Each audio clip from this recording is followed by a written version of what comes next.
Imagine loving a movie star, only to wake up one morning and see him call you nothing more than a substitute. What would you do if the whole world laughed, and yet, you carried a secret that could change everything? Stay with me, because this story will break your heart, heal it, and remind you what true strength and love really mean. Before we dive into this incredible story, make sure to subscribe and hit the bell icon so you never miss our powerful and life-changing content. Movie star BF posted a photo with his FL and said I was a substitute. I shared my pregnancy test online. When I first saw his face on the screen, my heart raced with pride. He was more than my boyfriend. He was the rising star everyone adored. His charm filled theaters, and his smile captured millions. But behind closed doors, that smile belonged to me. Or so I believed. One morning, I unlocked my phone and froze. There it was. A photo of him with his female lead. Her head leaned against his shoulder, his arms wrapped around her. The caption cut through me like glass. She is my real one. The other was only a substitute. The words blurred as my eyes filled with tears. I felt the floor beneath me tilt, the room spinning with betrayal. My hands shook as I scrolled through the comments. Fans cheering, reporters speculating, strangers laughing. They painted me as nothing, a shadow, a mistake. The silence in my apartment roared louder than thunder. I clutched my chest, feeling each heartbeat struggle against the weight of shame. The air tasted bitter, as though betrayal itself lingered on my tongue. I stared at the pregnancy test on the counter. 2 pink lines. Life, tiny yet undeniable, growing within me. 4 hours, I sat motionless, the stick in my hand, the world outside moving on without me. Anger warred with heartbreak. Fear battled with hope. Was I brave enough to face the storm? Was I strong enough to let the truth breathe, even if it meant exposing my wounds to the world? That night, with trembling fingers, I lifted my phone again. I opened my social media.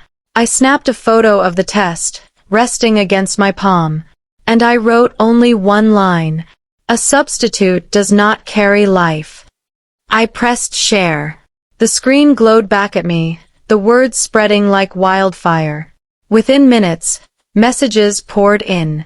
Some harsh, some curious, but many, surprisingly many, were tender. Voices of women who knew my pain. Strangers who wrote, "You are not alone." Mothers who whispered through comments, "You are stronger than you know." As I read, something shifted in me. The shame began to dissolve, replaced by a quiet strength.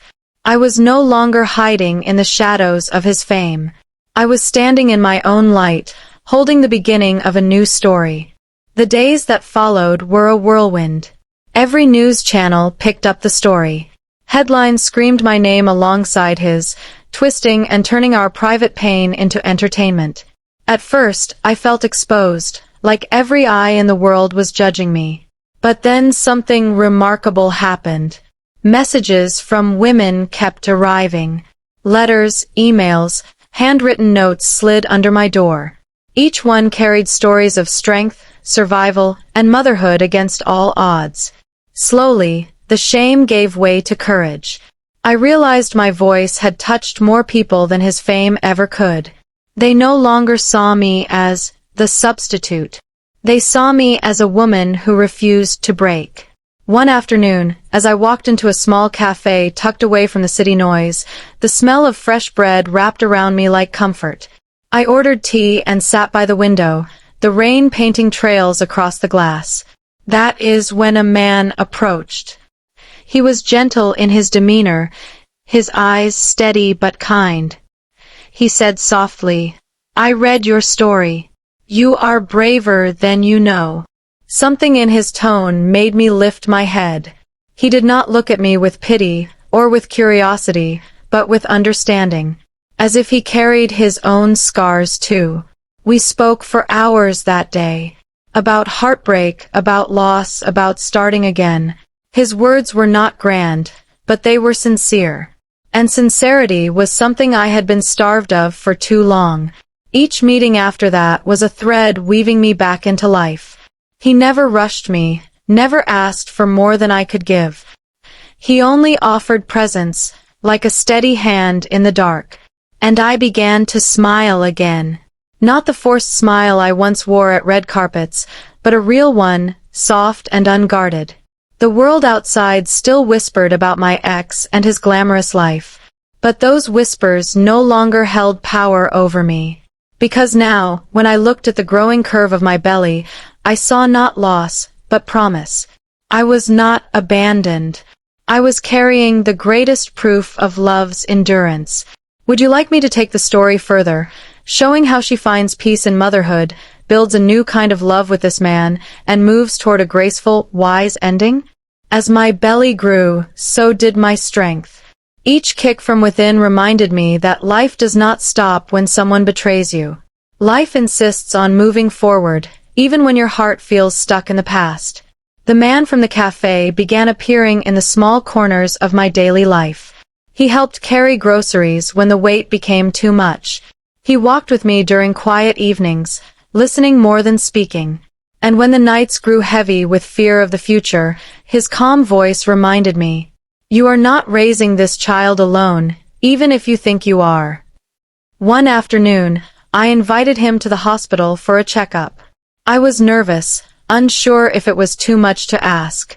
But he said yes, without hesitation. When the ultrasound screen flickered to life and the sound of a tiny heartbeat filled the room, I saw his eyes soften. He looked at me, then at the screen, and whispered, "This is a miracle." Tears welled in my eyes. For the first time, I felt truly seen, not as the ex-girlfriend of a movie star, but as a woman, a mother, a human being with a future worth protecting. The months passed, and whispers of scandal faded into the background. The world moved on to fresher gossip, but my world was changing in a far deeper way. I painted the baby's room with soft colors, laughter returning to my lips. He often stopped by with little things, a stuffed bear, a basket of fruit, or simply a book to read aloud. It was not about what he brought. It was about the quiet way he showed me that kindness still existed. And somewhere along the way, my heart, once shattered, began to mend. Not with fireworks or grand gestures, but with the steady rhythm of compassion, presence, and respect. The final weeks of my pregnancy arrived with both exhaustion and anticipation. Every night I would sit in the nursery, my hand resting on the curve of my stomach, humming softly to the little life inside me. The room smelled faintly of lavender from the sachets he had tucked into the dresser drawers, a gentle reminder that I was not walking this path alone. The day labor began, fear surged through me like a storm. The hospital lights felt harsh, the sound of hurried footsteps made my chest tighten. But then I felt his hand slip into mine, firm yet calm. He did not speak many words, he did not need to. His presence steadied me more than anything else could. Hours passed like waves, crashing and receding, until finally the cry of my child filled the room. That sound was unlike anything I had ever heard. Fragile, raw, yet filled with power. Tears streamed down my face as the nurse placed the tiny bundle against my chest. Warmth radiated through me, washing away every trace of betrayal, every scar left behind. This was not just survival. This was renewal. He stood beside me, his eyes glistening as he looked at the baby. "Life gave you pain," he whispered, "but it also gave you this." I nodded, unable to speak, because the truth was too vast for words. In the days that followed, he visited often. Not to claim anything, not to replace anyone, but simply to be there. He changed diapers, rocked the baby to sleep, and laughed at the smallest noises she made. His laughter filled the spaces of my home that had once echoed with silence. One evening, as the baby slept in her crib, I found myself standing on the balcony, the night air cool against my skin. He joined me, carrying 2 cups of tea, placing one in my hands. We stood there quietly, the city lights flickering below. "Finally," I said, "I thought my story ended when he betrayed me." He turned to me with a steady gaze. "No," he replied softly, "your story only began when you found your strength." In that moment, I understood. The betrayal that once broke me had led me here, to motherhood, to healing, and to the possibility of love that was built on truth. And for the first time in a long time, I did not feel like a substitute. I felt like myself. The seasons passed, and with each sunrise my daughter grew, and so did I. The laughter of a child has a way of healing wounds that words cannot. Her tiny hands wrapped around my finger reminded me every day that love does not end with betrayal. It begins anew with hope. The man who once sat quietly beside me in a cafe became a steady part of our lives. Not as a savior, not as a replacement, but as a reminder that kindness still exists in this world. Through his patience, I learned that love is not about fame or appearances. It is about presence, respect, and truth. Looking back, I no longer see myself as the woman who was called a substitute. I see myself as a mother, a fighter, and a soul that refused to break. The betrayal that once crushed me became the turning point that gave me strength.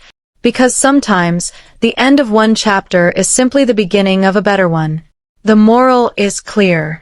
When life tests you with heartbreak, do not let it define your worth. Stand tall, hold on to your truth, and open your heart to the people who bring light into your darkest days. Even the deepest pain can lead to unexpected blessings. And no one, no matter what others say, is ever just a substitute. Thank you for listening to this heartfelt story. If it touched you, share it, leave a comment below, and remind someone. You are never alone.